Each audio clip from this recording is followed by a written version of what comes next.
Well, good evening, good afternoon, good morning. How are y'all doing today? Um, I'd like to have a little talk today about something kind of interesting. It's about today's issues, about what's going on in the world today, and kind of put it in a spiritual perspective. The title of it is Nothing But Lion Dens. And you can already kind of know where that's going to go to, the book of Daniel, but we'll get to that in just a moment.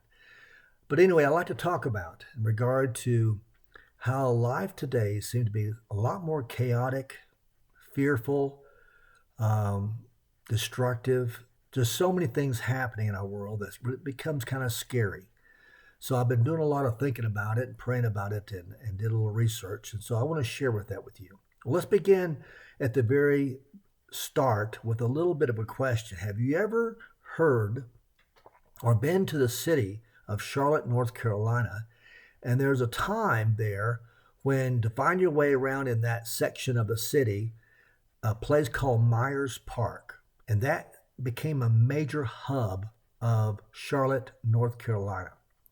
It's a jumble of streets right in the middle of the city that curve and cross one another with no apparent design, somewhat chaotic. And you find yourself looping around, coming to dead end streets and all kind of things. I've been in that section several times. And unless you know something about that area of Charlotte, North Carolina, it could be very frustrating. But later on, you discover that the key to the puzzle of that Myers Park area is a thoroughfare called Providence Road. That's a key road. And Providence Road begins at 4th Street and runs on out into the country. And if you get on that street, you can have a major thoroughfare through all that jumble of streets. And if you know where Providence Road is, you can pretty well find your way around everywhere in the middle of that town in Myers Park area. If you're looking for an address on Oxford Place, say, and you consult a map, you notice that Oxford Place turns to the right off of Providence Road at the 1100 block. And there you are, all of a sudden right there. So Providence Road is an orientation.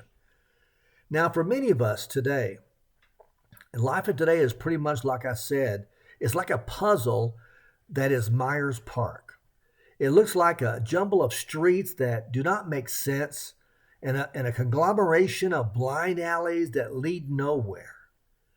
It's just a frustrating environment. So is there a Providence Road running through this chaotic map of life that can provide us a clue about how to approach our life today? Yes, there certainly is a Providence Road, and it is our recognition of God's providence and acceptance that keeps us from getting lost. That's the very orientation. That's the GPS. That's the Providence Road of our life, is God's providence and acceptance in our life. In today's crazy and challenging world, we need to remind ourselves that there is a Providence Road that our Lord has provided to us that give us direction, to keep that daily compass pointed toward the Creator, and a path will be the right one. So we don't need to be afraid. We don't need to be anxious that there's some control going on. For God is that Providence Road for us. And our belief in Him and our faith in Him will get us through no matter what situation we see around us, much less within our own personal lives. But there is fear and anxiety about our world and what is happening today. Let me ask you a couple questions. Right up front, let's just get it done. And I'll give you a moment to try and answer them in your head. First question is this: when in history was it not chaotic and uncertain? Does an answer come up? Second question then: when in history did it not seem that the prophecy of the return of the Messiah was any moment, considering the chaos and negative things that were happening in that time? Do you recall down through your lifetime and times that you know of in history where all of a sudden going, this is what the end of the world? It's apocalypse time. It's a time when everything came together from Revelations and Daniel and everything else happening that Christ has got to be coming. I mean, even the disciples back in post-Jesus times who were going throughout the known world there giving their testimony were thinking that with Rome and with Babylon and all the other things going on, that Jesus is bound to be coming back because this is the apocalyptic times. So those questions come to mind when I look at today and what we face. What were the answers in your head? We'll be all right is the main question. We ask that question because life can be confusing, even scary sometimes. Families struggle, their financial challenges, their emotional struggles, their marital stress. Children make bad choices and adults take painful detours along the paths of life. Careful laid plans don't work out, and the people we trust just disappoint or betray us. And that's a terrible situation to look at. Communities seem more dangerous than ever before, with more to fear. We have drugs, we have gangs, we have violence, danger in the streets, ungodly influence of where's the right and wrong anymore in life, unbridled immorality and greed. Then we find in today's more secular, progressive world that we have online danger.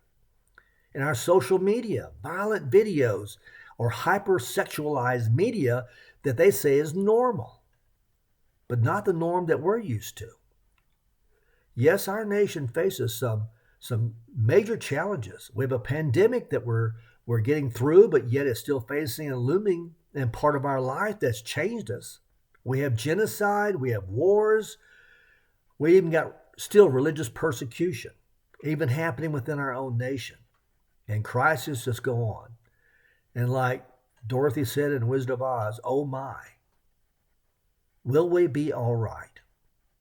And I want to use the word fear here. That's a very, very important, strong word that's dominating all what we're talking about here today to describe our human emotion and response that drives our view of life. And how we react to life is from that emotion that is so powerful in our lives and everyone's life for that matter.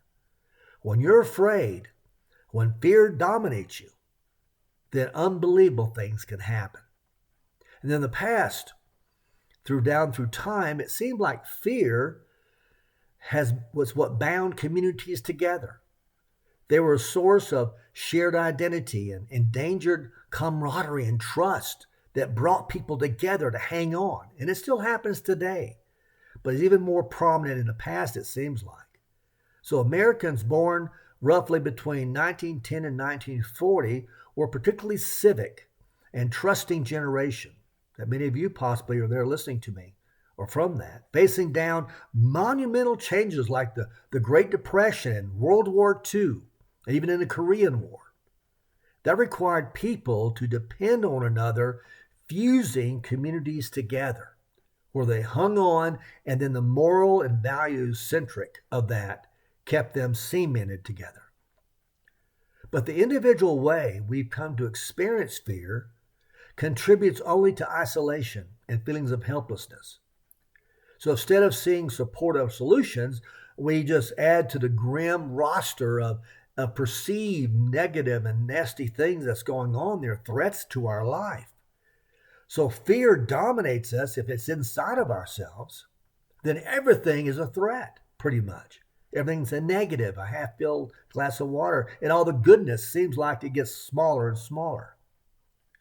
In the 12 months after 9/11, during which researchers now know an understandably large number of people heeded their intuition and avoided flying after 9/11. You could imagine that.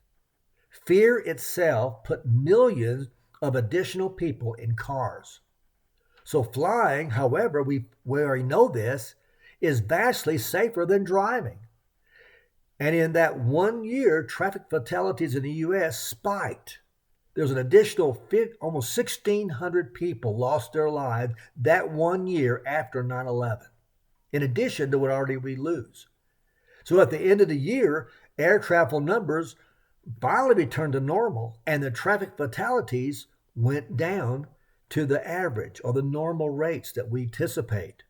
across the board. Now think about that statistic, what fear did to that. And what fear is the one that caused all that. Marketeers now, here's the thing that's fascinating. Marketeers and politicians and entertainers grasp with precision how our brains misfires. And they apply this knowledge to a great gain. Fear mongering has worked wonders for everyone. For example, from real estate agents hawking gated communities to advocacy groups attempting to recruit members for their great cause, all from the fear they use that's inside of us that we allow to make us vulnerable. For example, in 1993, I'll go reach back a little ways, there were only a few dozen antibacterial consumer products. Did you remember that? Today, there are more than 9,000, with another almost 2,800 new ones introduced just this last few years. Never mind that the U.S. Food and Drug Administration concluded that antibacterial soap is no better at preventing infection than just regular suds washing soap at the sink. But yet our fears, and we listen to all this that's coming at us saying, well, I guess I better buy that. I guess I better do this. And then we have testimonials from all these people that seem to have a great, influence in our lives. And they can't be wrong, can they? But they use that fear for us to buy their merchandise. As networks battle for ratings and newspapers grasp at disappearing readers, the urge to lead sensational stories grow. The gap between reported and commonplace skews our subconscious stockpile of reference points, while hunger for the next big story inevitably broadens our catalog of things that can go bump in the night. So what I'm saying there is, they know what drives our curiosity, what drives the curiosity that comes out of fear, the wondering what the next cataclysmic thing is going to happen that just adds evidence that we've already made judgment about. You know, every morning in my office, I look up the latest news on my computer, and guess what? I see terrible, disastrous news of murders and kidnapping, accidents, and much more. What it seems is that it's getting worse at every exponential moment and rate. Every time I open it up, it just gets worse. Every morning there are more of these news stories. Well, why? Well, one reason is that the media has picked up on my mouse connections to more detail of such stories. They know what I'm curious about or what I'm fearful about. And so what they do is they said, we'll give him more of that because we got more, now a listener. And they keep adding to whatever I'm looking at to add more to my plate. It's called algorithms. They tell me more and more to feed my curiosity and my deep concerns. It drives up my fear and anger then. And I did it to myself because I'm feeding more to my life because I just know there's more out there. And so I make judgment about the world. Television shows seem almost single-mindedly intent on triggering our anxieties and tend to lay the blame squarely on those fools who are not fearful enough. If you were really knowledgeable, if you were really wise, if you really cared, you would know this and believe in this, and you would then be concerned about it. And so they make me feel guilty for not being concerned. Do you see how my fear is being used by others? And I'm allowing my fear to be manipulated by others. I allow my friends to, one person starts a story that's negative. Did you hear about? Oh, I heard about this. Or pretty soon the conversation is all negative about this thing. And pretty soon a simple little event has become a huge issue that's going to lead us to just damnation and doomnation in our lives. Now let's talk a little bit about this and how it affects our behavior more than just what we listen to. It becomes clear that anger is derived from fear. Of all human emotion, it causes the most damage. The more we're afraid, the more we get anxiety, the more we get frustrated, and we start seeing ghosts at every corner. We start seeing bedlam everywhere we go, and we have to watch out for that. And so when things come at us, our anger boils up of trying to get control of our lives, control of the event that we're involved in. So we have a high emotional moment during that time. And social media's continuous bombardment hinders our ability to thrive, and negatively just grows in our life. If you scroll through Twitter, it won't take you long before you run into an aggrieved thread of systematic injustices, abuses of power, insults being flung back and forth, and tweets on the quotes and subtweets below that. Just a barrage of negativity and angry and name calling going on. The rants across different social platforms also give us something measurable in anger like never before. Now, I know I'm painting a bleak picture in this, but I'm getting to a point to where we have to understand where the enemy is. We have to understand where the problem rises and externalize it away from what we perceive around us from our fear and anger of how we feel about it and how we react to it.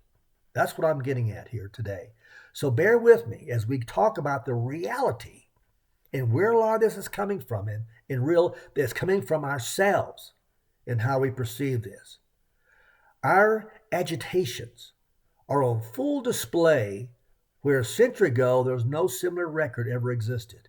It's a blessing and a curse, most experts say, allowing us to engage in seemingly infinite perspective and ideas. The social media platform opens up all kind of communication, but there's also a downside to that when it causes more injury than empowerment. Now let's talk about, I call it our buttons, the button to push. If you have a spouse or a child or a sibling, you know how to get them mad and get them to laugh. Boy, I know that about my sister. I know about my sons and my wife. I know exactly where their buttons are. They know where mine is.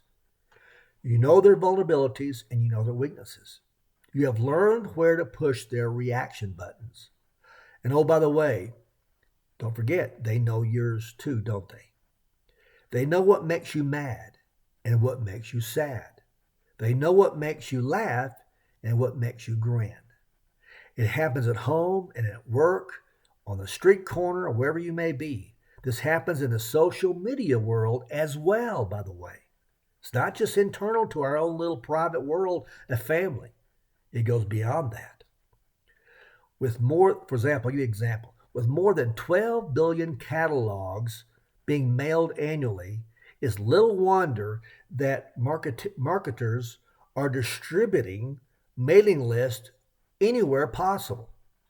In one particular cruel move, this is a funny one, the proprietor of a chocolate catalog purchased the mailing list of a weight loss organization. Chocolate sales rose almost immediately, but the weight loss group wised up and now it keeps their mailing list to themselves. So that's how you can get more customers, because they knew how to attach that individual. It's not so bad to use our knowledge of another's weaknesses to help, but to take advantage of it like this is another story.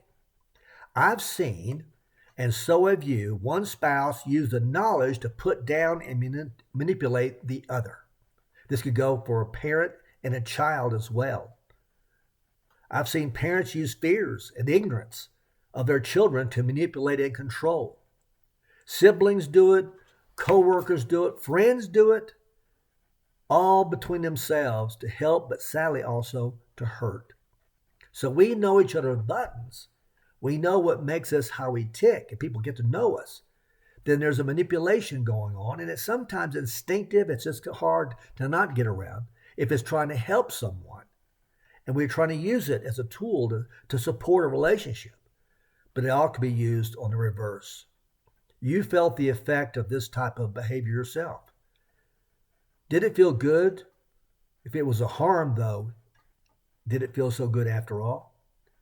I like to propose that we find and push the humor and positive attitude buttons of each other more than the harmful ones. Look at today at what you know of another and their vulnerabilities and try to elicit a laugh, a warm, supportive feeling among someone else versus using it in some other way. Try not to give them chocolate unless they need it and it will help them. As one famous person reminded us, life is a box of chocolates.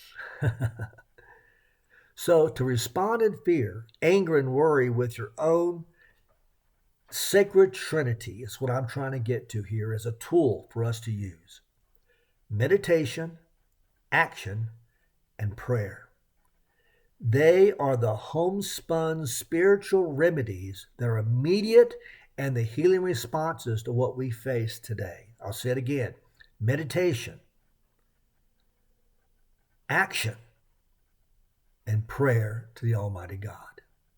And those are our Holy Trinity answers. Compassion and self-distancing can help in becoming more understanding and lower aggression.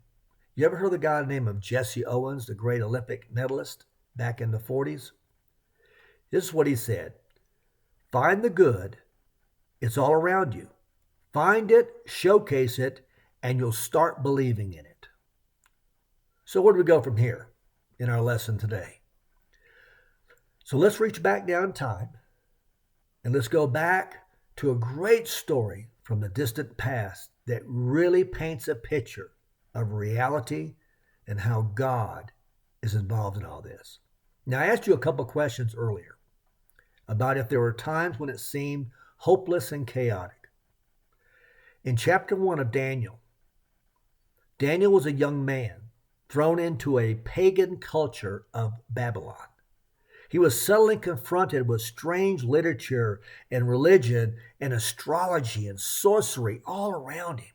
He saw his friends thrown into a fiery furnace for their faith, and he himself was thrown into a den of lions.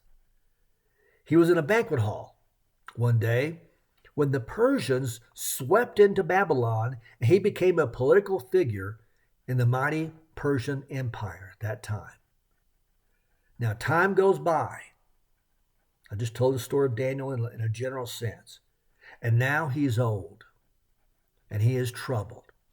And this is what he says in Daniel chapter 10, verse 2 and 3. At that time, I, Daniel, mourned for 3 weeks. I ate no choice food. No meat or wine touched my lips. And I used no lotions at all until the 3 weeks were over.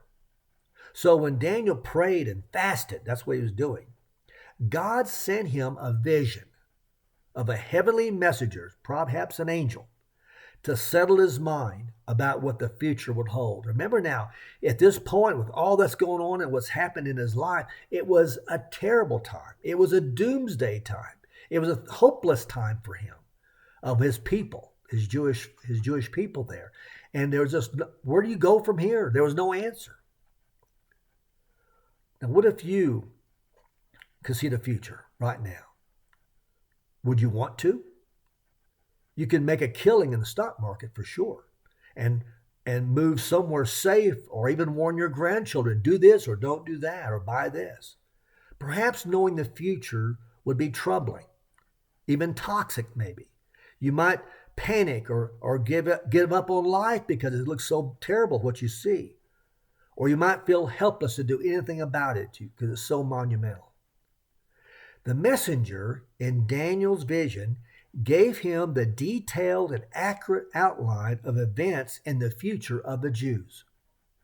We are not going to read Daniel chapter 11 right at this point, but please take the time to study it with a good commentary, a pile of books at your side.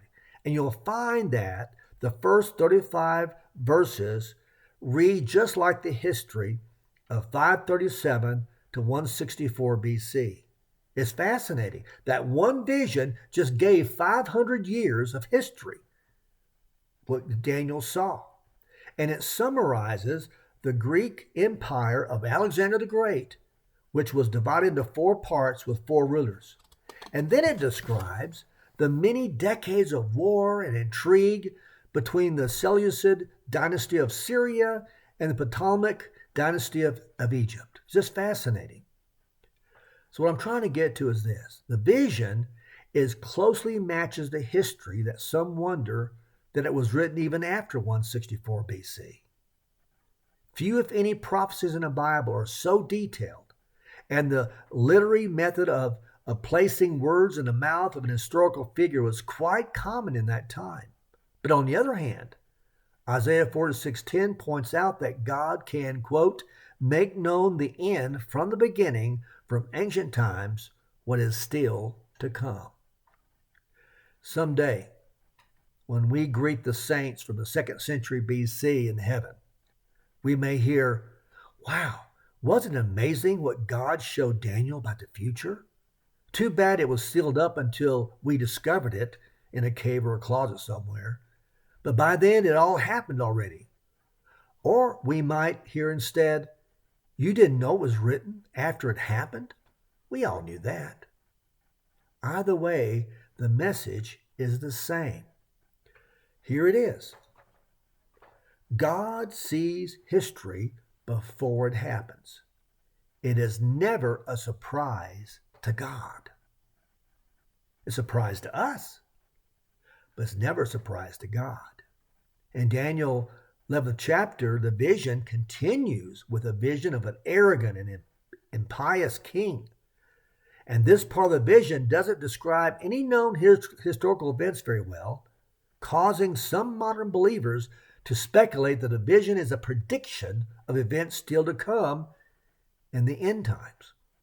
The vision involves the beautiful land, certainly the land of Israel, which feeds their speculation about future wars in that area.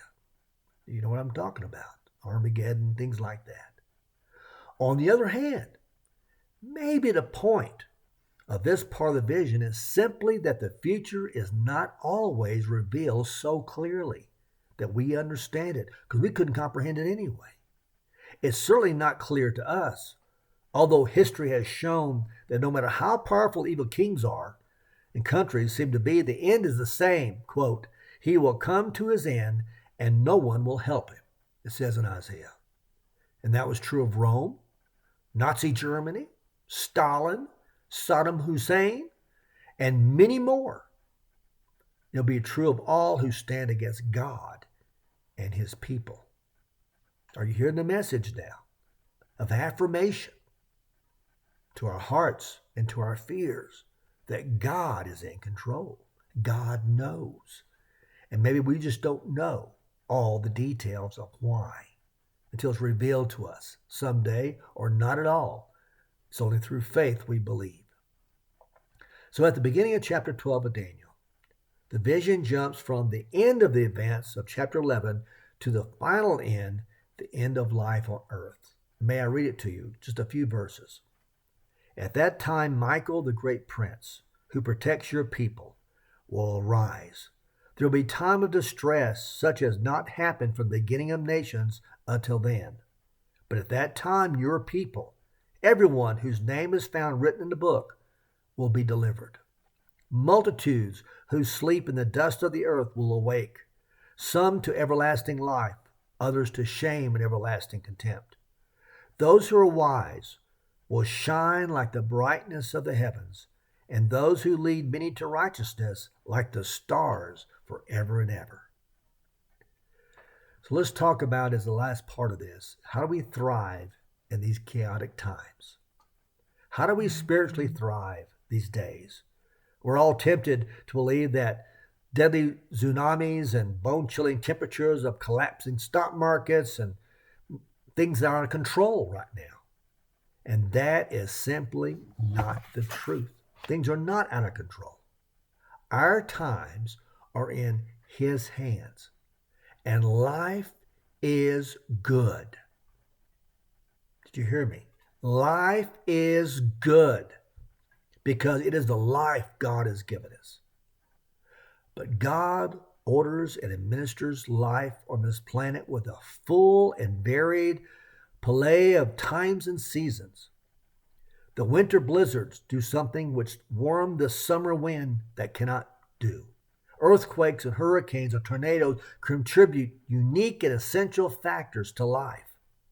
And the economies of Earth pass through normal and crucial cycles, as it been from the beginning. In his famous sermon on Mars Hill, the Apostle Paul told his audience that God made from every nation of mankind to live on all the face of the earth, having determined their appointed times and the boundaries of their habitation. Acts chapter 17. Yet we're all tempted to believe that deadly tsunamis and temperatures that are bone chilling and the climate warming up and the stock market and all this is that things are out of control. And that is not true. Rather, those dynamic events are evidence that the one is in control. That's why David wrote, I trust you, O my Lord. My times are in your hands. Psalms 31. So the real question is, it comes down to me, and maybe to you too, do I trust God is in control? Do I trust God has control of my life, much less this world around me? Since he's established the boundaries and the times and the seasons of life, do we trust his ability to administer life on his planet? Do we trust him to bring the appropriate season to our life? So the question now goes back. Is chaos that we seem to see all around us and all what is happening beautiful? In Ecclesiastes 3, Solomon made this famous observation. To everything there is a season, a time for every purpose under heaven, a time to be born and a time to die, a time to plant and a time to pluck what is planted. He has made everything beautiful in his time. So there's our answer. Is this chaotic time beautiful? Yes, because that's what the Lord said. He has made everything beautiful in his time. Now, some translators change beautiful to appropriate, and that's fine too. Everything is appropriate in his time. So do we live in a beautiful time? Is it possible that home foreclosures and job losses and bankruptcies and stock market crashes are appropriate for certain seasons? Well, let me give an example. In the North Atlantic in January, any less a part of God's creation than the Caribbean in August, is it?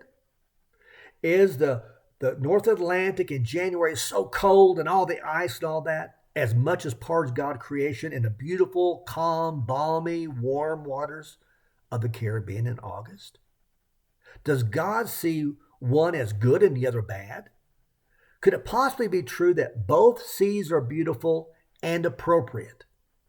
Do both contribute to the ecology of God's earth? So how about the snow right here in Colorado versus the milder temperatures of a place called Nashville, Tennessee area? You might know of it. Is my snow appropriate for the altitude here and the location, and your sunny or wet, warmer days appropriate for you? Which is wrong, which is right? God is very comfortable in what we define as chaos. When most of us use the term, we're simply describing what we cannot control. Do we see the beauty of all of his creative design and power? Or do we tend to view the majesty of God's creation from the bunker of our creature comforts? You know, rain on a wedding day is bad. A decline in property value means that God must be either weak or distracted. A weather-grounded flight that prevents us from getting to a family wedding is a terrible thing. I once knew a man who took long walks every day. When asked about the inclement weather, this is what his response was. There is no such thing as bad weather, only improper clothing. I like that. That's philosophical. Adaptability is the real issue here. How do we adapt to and navigate through the conditions which God alone creates and controls? Can we thrive in His chaos, His appropriate time? There's a story, one of my favorites. It came from a friend of mine. And he was a rugged man from Tennessee, actually. And he was a big game hunting in Alaska when he and his guide was charged by this big old ferocious grizzly bear. So as the guide began firing, the man froze. So the guide's rifle ran out of bullets. The bear kept on coming. So the guide wrenched the rifle from the guest's hand and continued shooting. And as the huge animal dropped just a few feet from the men, the mountaineer began to, from Tennessee, apologize profusely. "I'm so sorry." And the guide said, "Oh, don't feel bad. You did just fine." Well, that honest mountain man from Tennessee said, "What do you mean fine? I froze on you. I was no help at all." And the guide responded, "Oh, no, you did just fine. Most of the tourists run off with the rifles." Can we thrive in chaos times? Jesus' disciples once asked him about troubling and turbulent times. And in his reply, he spoke to global chaos, to wars, to famines, earthquakes, and pestilence. But he also said this: "See that you are not troubled, for all these things must come to pass." Since Jesus said these things must come, then surely he doesn't intend to change them. However chaotic they may be to us, they are essential to his administration on this earth, and his will be done, no matter what. We can rely on that. And we become even increasingly stronger followers of him. We can have peace of mind in the midst of all this, to guide our fears and to press our angers and put them where they belong, to praise him and know that he's in control. And what can we do to keep our faith stronger and to help others to not lose hope? So the application of this convulsive phenomenon, meteorological, geological, political, economic, it's his business. Remain untroubled is the only part which he gave to us. That is our job, to remain untroubled. Now we can worry, we can't get away from all that, but we can control how far that worry goes and how we address it. We address it with an inner peace that no one else has except those who are believers, those who really claim God's kingship and say, "It's going to be okay. I'll do my part. I'll try to make it better. I will be part of this positive thing. I'll also guard my life from all these influences." Remain untroubled. I close with this couple little stories that I think will be kind of undergird what I've been trying to say. A grandfather was working in his workshop on a very warm spring afternoon, and he watched out the window as his grandson rode his bike in the driveway, and then he returned to his task. Suddenly he heard a loud bang and looked up to see his grandson crying on the ground by his broken bike that appeared to have hit the mailbox. He rushed out to check on the grandson, who was okay, but heartbroken as he stared at his mangled bike. The grandson looked up at the grandfather and said, "It's broken." And the grandfather knelt down next to him and said, "We can fix it." The two went back into the workshop, and the grandson watched as his grandfather fixed his bike. While the grandson was waiting, he noticed an old clock on the workbench. The grandson picked it up only to drop it on the ground. And as tears came to his eyes, down his face, he screamed again to his grandfather, "It's broken!" The grandfather knelt down again, picked up the clock, and whispered into his grandson's ear, "We can fix it." Our world is a broken mess. And sometimes all we can do is cry and tell God, our Father, "It's broken." And God will answer us, "We can fix it." Christ has changed everything through the cross. and we can reflect that change and be used to help heal a broken world. You are the answer to the chaos. You are the answer to all this fear by your faith and by your untroubled heart. Let me share the second. I found this list of the forgotten 10 other commandments and see if they apply to this. Thou shalt not worry, for worry is the most unproductive of all human activities. Thou shalt not be fearful, for most of the things we fear never come to pass. Thou shalt not cross bridges before you come to them, for no one yet has succeeded in accomplishing this. Thou shalt face each problem as it comes. You can only handle one at a time anyway. Thou shalt not take problems to bed with you, for they make very poor bedfellows. Thou shalt not borrow other people's problems. They can better care for them than you can. Thou shalt not try to relive yesterday, for good or ill, it is forever gone. Concentrate on what is happening in your life and be happy now. Thou shalt be a good listener, for only when you listen do you hear different ideas from your own. It's hard to learn something new when you're talking, and some people do no more than you do. And number 9, thou shalt not become bogged down by frustrations, for 90% of it is rooted in self-pity and will not interfere with a positive action. And lastly, thou shalt count thy blessings, never overlooking the small ones, for a lot of small blessings add up to a very big one. Well, I hope you like those 10 commandments. A reminder again that there's some more out there.